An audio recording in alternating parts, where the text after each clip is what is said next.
É com imenso prazer que eu participo desse projeto Histórias na Sua Escola, trazendo hoje para vocês a fábula urbana, escrita por José Rezende Júnior, ilustrada por Rogério Coelho e editada pelo Gato Leitor.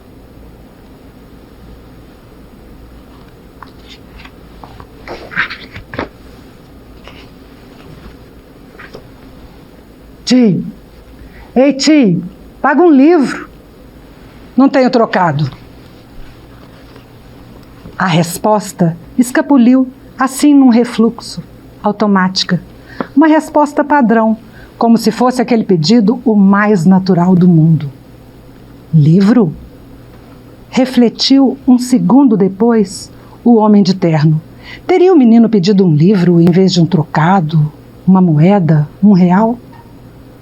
Mesmo que houvesse o menino pronunciado um coerente "Tio, paga um lanche que eu tô com fome", ainda assim, alguma coisa estaria fora do lugar. A começar pelo diálogo em si, como haveriam de contracenar neste mesmo cenário. Shopping center de luxo, 10 horas da noite, personagens tão opostos quanto este, o homem de terno e aquele outro, o menino pobre que pedia livro, dinheiro, comida ou qualquer coisa que fosse. Era, pois, um diálogo inexistente, concluiu o homem de terno. Pode ser qualquer livro, tio. A insistência do menino devolveu o homem de terno à realidade absurda. Olhou em volta. Não viu um segurança sequer, nem sinal de alguma câmera de vigilância, nem o mais remoto zumbido de um walkie-talkie. Como deixaram entrar, irritou-se. Não que o homem de terno temesse alguma violência por parte daquela triste figura em miniatura. Talvez até temesse, mas em situação bem diferente. Parado no sinal vermelho, tarde da noite, vidro do carro estupidamente aberto. O menino, caco de vidro em punho, magro, grunhindo com a voz gosmenta de craque. E aí, tio, paga um livro, tá ligado? Talvez até temesse. Fosse um menino menos menino. Não mais o embrião de um perigo futuro, mas o perigo em si, já maduro, aqui e agora. Não, ainda é cedo para ter medo, pelo menos desse aí. Talvez daqui uns 3 ou 4 anos, calculou o homem de terno, avaliando com alívio a altura e o peso do menino. Mas, na sequência, o alívio deu lugar à indignação. Ora, o homem de terno pagava os impostos, dízimos, deixara o carro no estacionamento automatizado, guardara o ticket no bolso do paletó,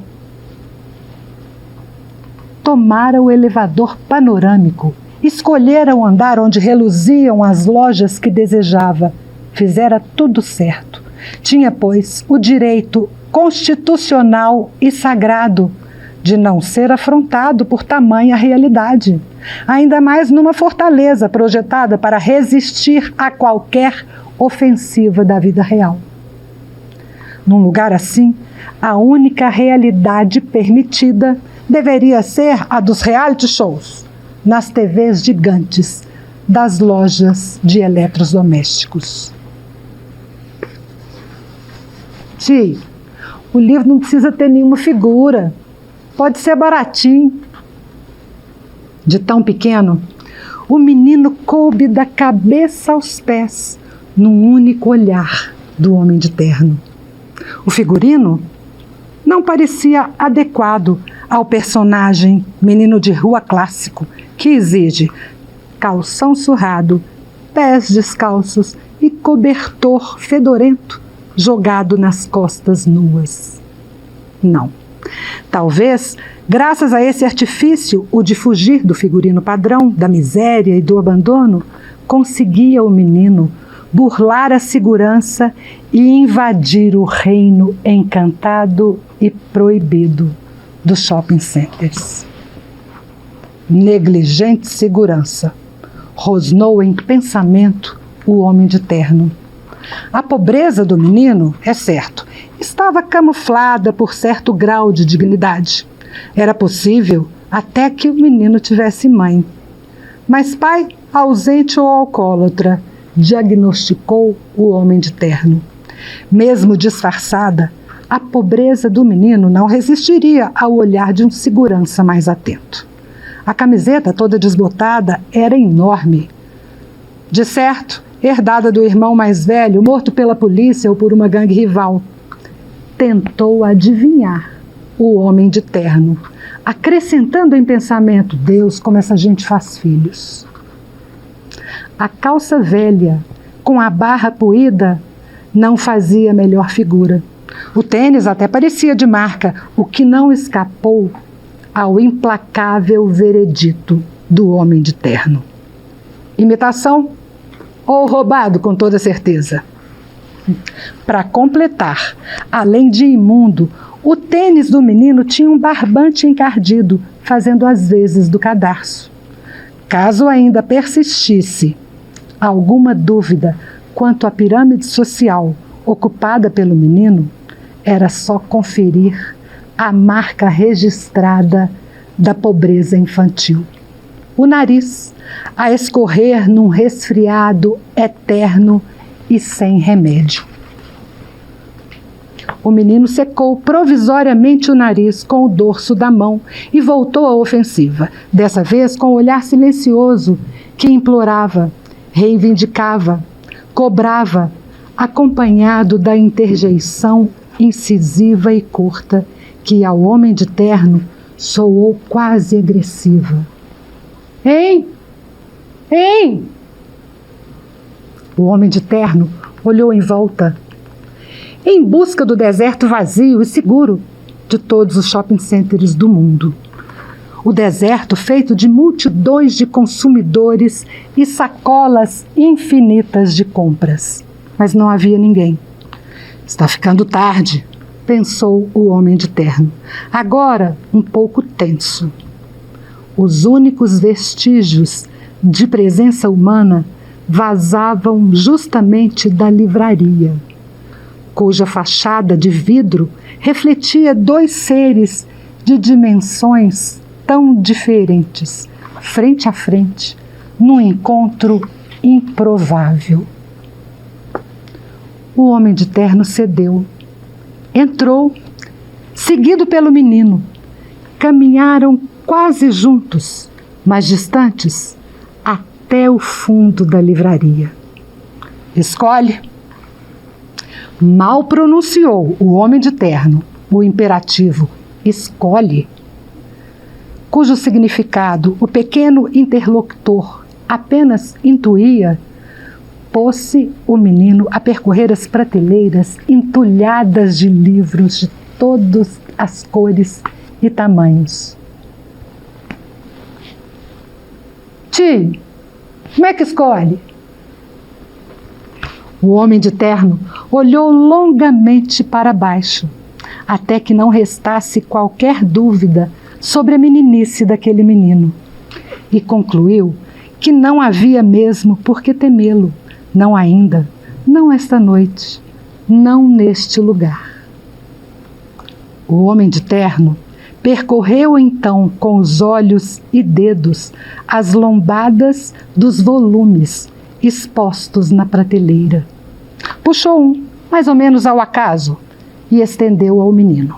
Virou-lhe as costas, deu alguns passos em direção ao caixa, já sacando o cartão de créditos, à espera de um agradecimento comovido que não veio.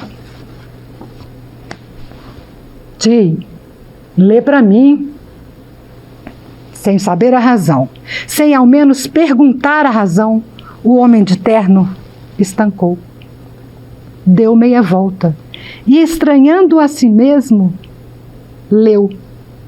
Ou melhor, esquivando-se do trabalho de apanhar o óculos de leitura no bolso interno do paletó, folheou meio cego o livro de fábulas, valendo-se da memória esquecida de quando era criança, e emendou uma história na outra, embaralhando enredos e personagens da infância distante, que só agora se dava conta, jamais compartilhara com os próprios filhos.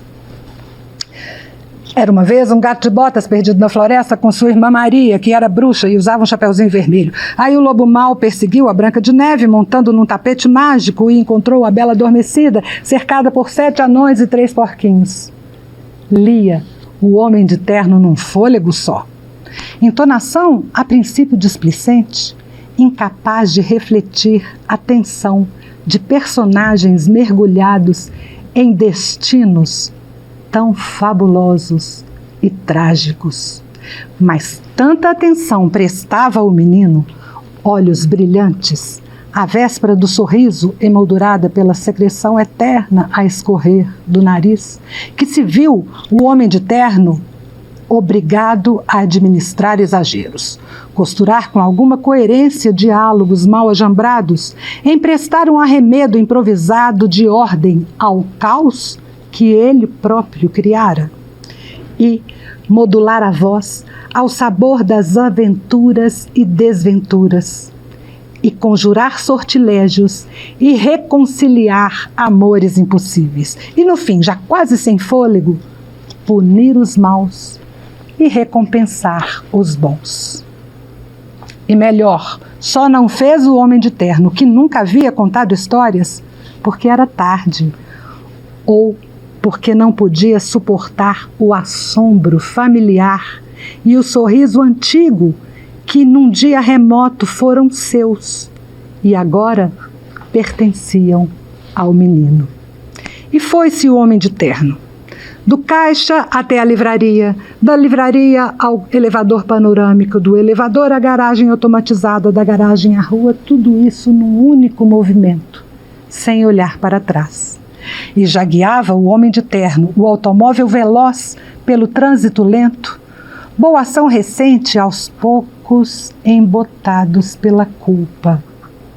A culpa que num instante era semente e noutro floresta centenária. A culpa não pela posse de tantos ternos, livros e coisas.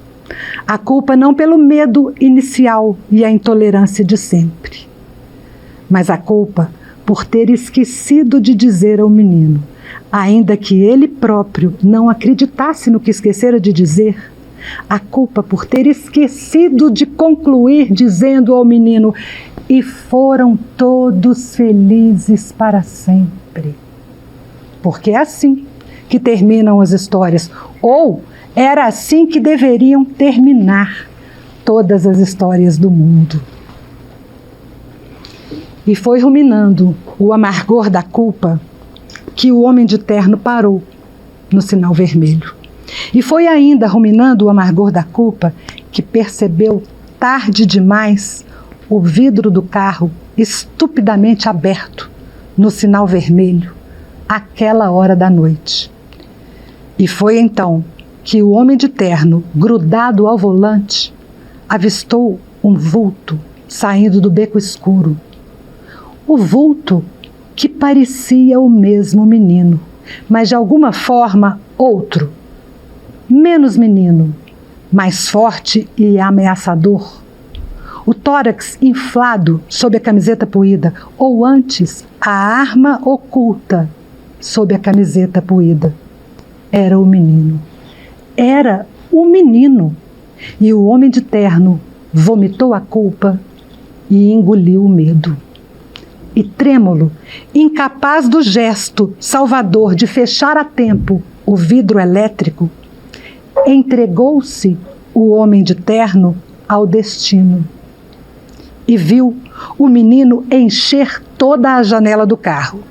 E de sob a camiseta inflada e poída, sacar o livro e disparar a queima-roupa. Tio, me ensina a ler.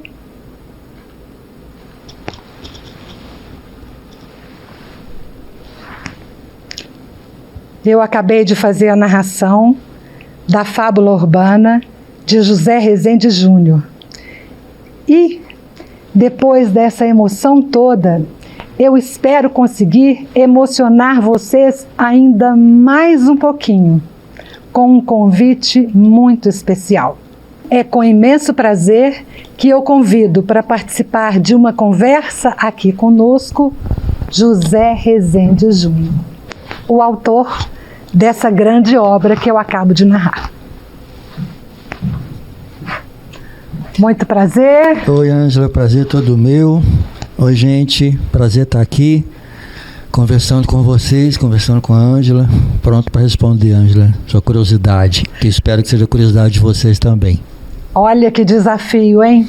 Meu desafio agora é capturar, por meio dessa tela, todas as vontades que vocês estão de perguntar sobre uma profissão.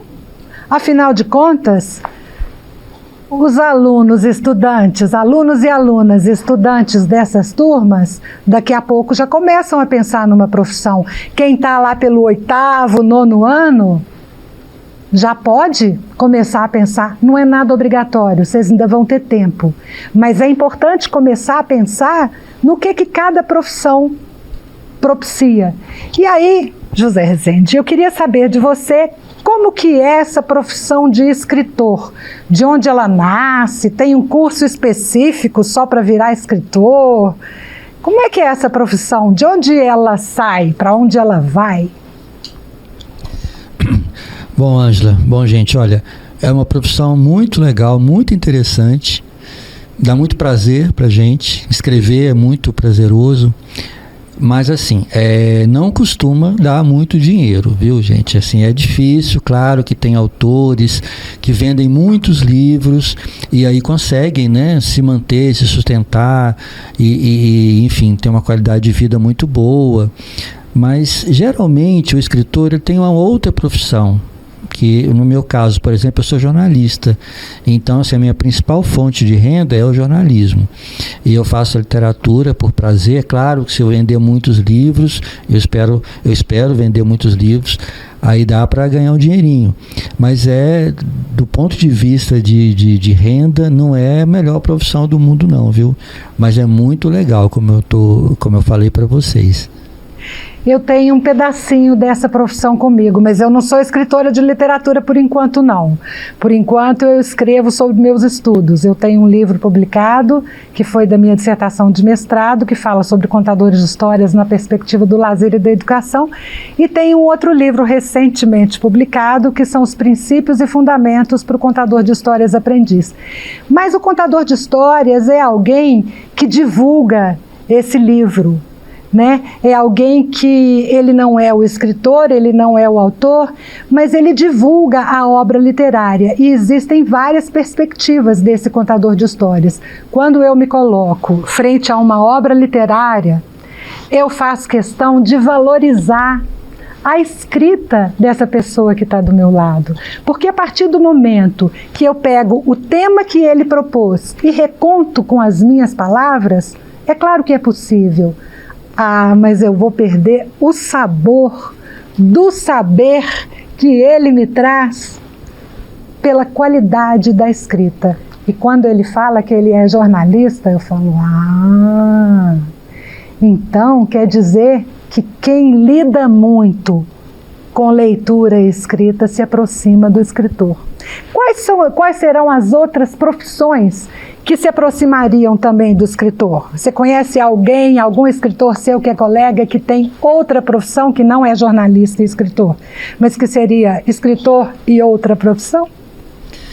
Eu conheço vários. Então, assim, tem professor que é escritor, tem engenheiro, escritor, tem arquiteto, tem médico, tem advogado, qualquer profissão assim que a pessoa tem, mas ela tem esse prazer de ler, né, principalmente para escrever, preciso ler.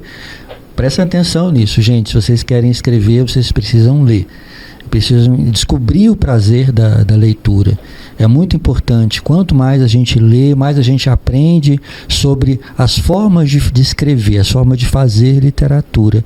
Então, assim, qualquer pessoa, qualquer profissão, sabe assim, pode ser um pedreiro, pode ser um pintor de parede, pode ser um engenheiro, como eu falei, enfim, qualquer pessoa, mas que gosta de ler, ele pode vir a escrever.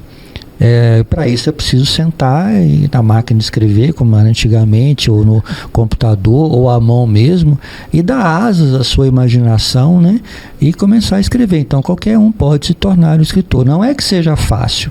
Escrever exige muita preparação, muita leitura, né? Muito tempo livre também para você escrever, né? Eu assim, como é que eu me tornei escritor e como é que eu me tornei jornalista? Desde pequenininho, como eu gostava muito de ler, eu me via do outro lado do balcão, assim. Eu me via passando de leitor para escritor também.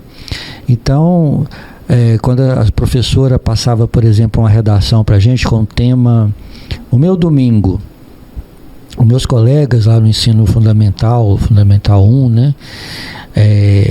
Meus colegas diziam assim, eu fui no sítio do vovô, eu fui ao cinema, eu fui tomar sorvete e tal. E eu, como tinha imaginação assim, muito, muito rica, aí eu escrevi assim, o meu domingo foi muito interessante porque eu fui sequestrado por um disco voador.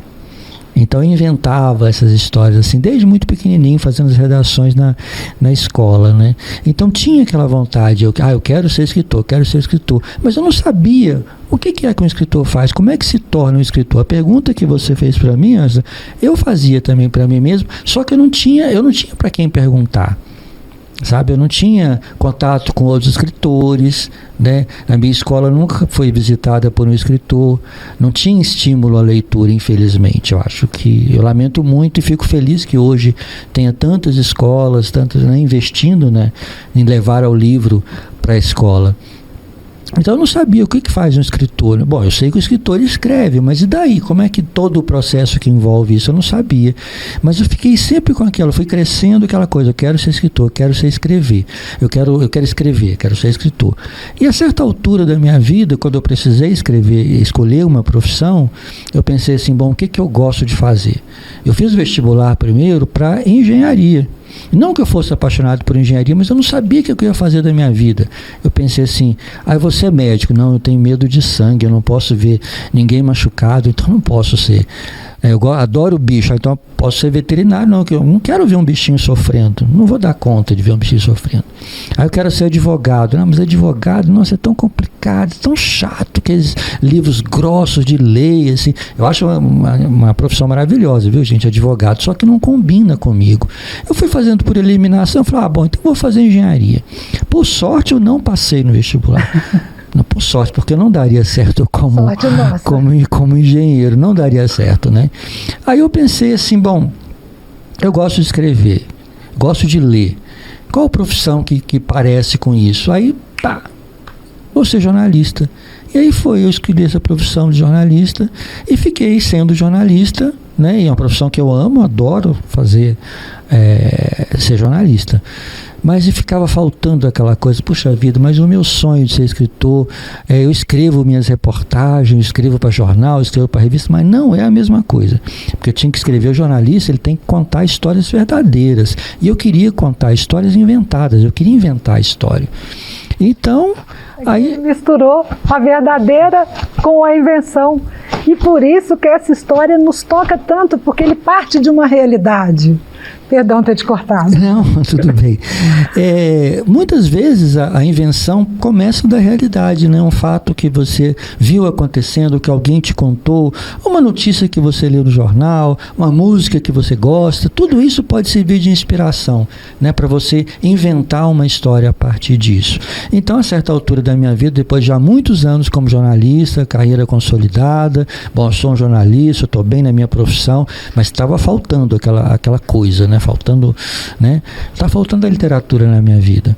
Então, houve uma época, o que eu fiz? Eu juntei um dinheiro que eu ganhava com jornalismo e falei, bom, gente, mas por que eu não fui ser escritor? e ao mesmo tempo começar na literatura sendo jornalista. Porque eu chegava em casa muito jornalista. O jornalismo, gente, para quem quer ser jornalista, é uma profissão maravilhosa. Você pode ajudar a mudar o mundo, mas assim, exige demais da gente, exige muita dedicação, muito espaço mental, enfim, é muito cansativo. Então eu chegava em casa do meu trabalho, chegava em casa muito cansado e não dava conta de escrever. Não conseguia escrever, inventar história. Era o dia inteiro ouvindo histórias reais, escrevendo sobre pessoas reais. Eu não conseguia inventar depois, não conseguia chegar em casa e inventar personagem, inventar história. Aí o que eu fiz? Eu fui corajoso, né? Já tinha um dinheiro guardado, falei, bom, então vou deixar o jornalismo e vou me dedicar à literatura. Foi o que eu fiz em 2004. Eu deixei jornalismo, 2001 na verdade, 2002 por aí, e comecei a escrever e publiquei meu primeiro livro em 2004. Então, assim, o jornalismo atrapalhou. Por um lado, atrapalhou o escritor que eu queria ser. Por quê? Por causa disso, por causa do cansaço mental, falta de tempo e tal. Mas, por outro lado, o jornalismo também ajudou muito. Em que sentido? Porque, com o jornalismo, eu tive contato com pessoas, lugares e realidades muito diferentes que eu teria se eu não fosse jornalista. Então, por exemplo, meus irmãos, eu tenho 3 irmãos, são todos bancários, né? E eu tenho uma experiência, eles têm experiências, claro, uma profissão muito linda que eu nunca vou ter, mas assim, eles também não tiveram a oportunidade de conhecer esses lugares, essas pessoas, essas situações, como o jornalismo me permitiu. O jornalismo me permitiu isso, né?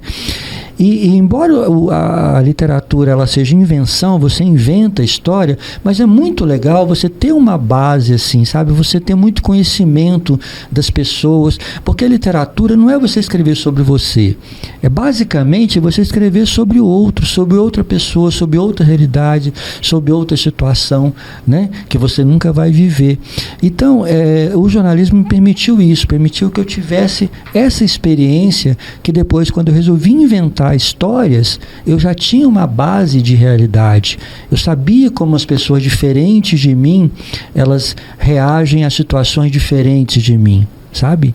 Então eu consigo escrever sobre pessoas que eu não sou, sabe assim, sobre situações que eu não vivi, né? Então é isso, essas duas profissões assim casaram perfeitamente. Eu acho que eu dei muita sorte. Como diz uma grande escritora, Fanny Abramovic, a leitura tem condição de nos levar a outras éticas, a outras óticas, maneiras diferentes de se entender o mundo. Mas tem uma coisa que na sua fala me chamou a atenção. Eu sou mais ou menos do tempo do Zé. Então, na nossa época, os livros não tinham essa maravilha de ilustração. Não tinha livro específico, por exemplo, para a idade de vocês, que não são crianças mais, que são adolescentes, às vezes já até alguns beirando a juventude, né? Bem-vindos ao mundo, daqui a pouquinho vocês são adultos. Mas não tinha essa beleza do livro infantil. A escola hoje é povoada por um universo imenso de livros infantis, de livros juvenis, que vocês podem ter acesso. E ainda por cima, podem ter acesso aos escritores que frequentam as escolas. Na minha época, era só livro de lombada grossa. E eu tinha preguiça de ler, porque eu adorava pular corda. Mas não tem idade para isso começar. Eu comecei a ser leitora mesmo depois de grande. Depois que eu descobri a maravilha de contar histórias e depois que eu gostei de saborear as palavras, as construções gramaticais. Às vezes é difícil conjurar sortilégios. Da onde que uma pessoa vai achar uma expressão dessa? Mas isso me encanta, isso me emociona. E é esse tipo de coisa que me atrai num livro, e tenho certeza que cada um aqui vai pensar diferente, vai sentir uma atração diferente por algumas histórias ou por outras.